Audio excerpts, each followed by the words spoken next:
last chapter of Polemic for Democracy, Message to America. To the left, I am one of you. Know that I say this with love. We need to get our act together. You drive me crazy with your ever-changing norms around language and your insistence on dismissing good progress as insufficient because it is not perfect. And I realize the irony of the previous sentence considering everything I have said in this book. The problem of organizing the left is that no one hates a leftist more than another slightly different leftist. Where is our unified positive vision? Where is our Project 2025? To the right. I recognize there are many facets of your coalition, but I nonetheless address you as a monolith with regard to democracy. When the votes are counted and the outcome is declared, what are you going to do? Are you going to support that outcome, or are you going to defy it? In 2020, Donald Trump defied democracy. And if he loses in November, I fully expect him to do so again. But you do not have to follow him. You have agency. You have choice. Do not give in to that dehumanizing, fear-mongering rhetoric. We are all Americans. We are all humans. To the disaffected middle, you really have the power to decide this election. You see two parties that you view as getting more and more extreme, and you find the choice between them distasteful. Policy preferences aside, the difference between the right and the left is that the right is organized while the left is not.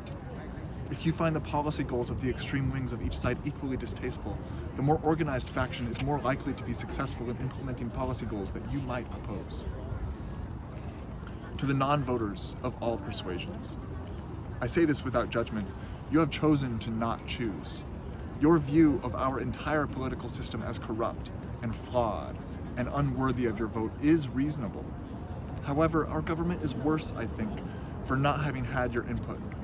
I hope a proportionally representative system, such as described in this book, might earn your choice to cast a ballot. In a multi-party system, you might find a party that earns your support. Or if you wanted to get real crazy, you could create a new party yourself. To the prospective next major party, start with a single, simple idea. Show the American people you are serious first before asking them to award you the highest office in the land. The last real new political party in America was the Republican Party, founded in Wisconsin in 1854. It had one core political belief: opposition to slavery. That was the idea that provided unity. What will yours be? Once you have your idea, start local, within your state.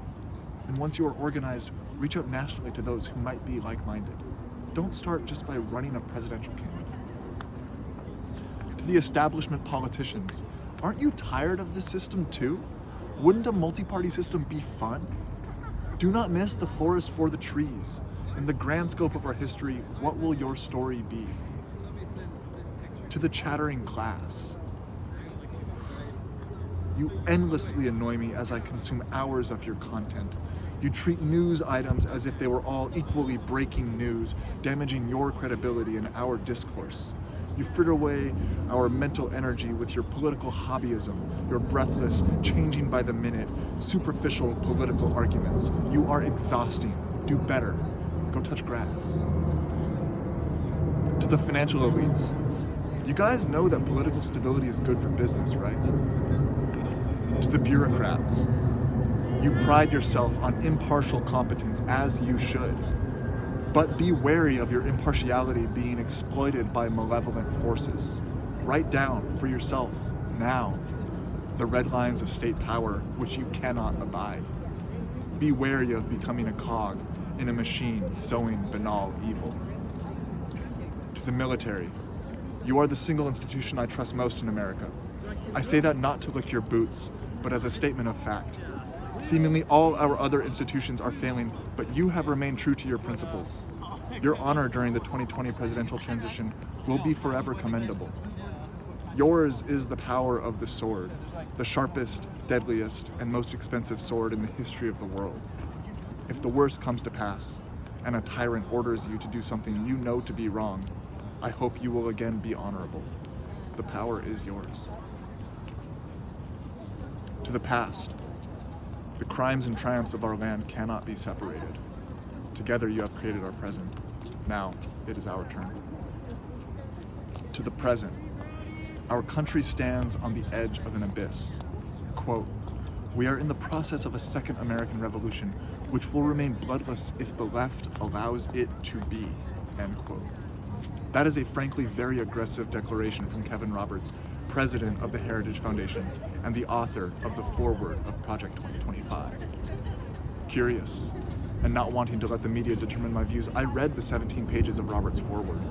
There is some wild stuff in there, to put it mildly.